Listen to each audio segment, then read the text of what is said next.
How to get into My Eyes Only on Snapchat without passcode. Let's get started. First, launch your Snapchat. Now navigate to the Memories tab. Once you are here, you're gonna see this section of My Eyes Only. Click on that. You'll be prompted to enter the passcode. As you have forgotten the passcode, click on this Options. You're gonna get two options, change passcode or forget passcode. Clicking on the option of change passcode, you will be prompted to enter the current passcode. So click on the option of forget passcode. You'll need to type in Snapchat account's password. Once you type in that, click on next. You'll get this kind of notification. When you forgot your passcode, you can no longer access My Eyes Only. If you would like to create a new passcode, you will lose everything currently saved to My Eyes Only. So now you have two options.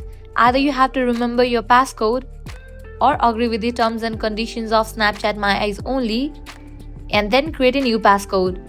If you want to do so, click on Continue. Now go ahead and generate new passcode. After you enter it, click on Continue, agree with the terms and conditions of Snapchat. And now you will be able to access My Eyes Only, but everything you stored on your My Eyes Only on Snapchat might be deleted. So that's a wrap for this video. This is how you can get into My Eyes Only on Snapchat without passcode. If this guide was helpful, don't forget to like, share and subscribe to our channel. Thanks for watching.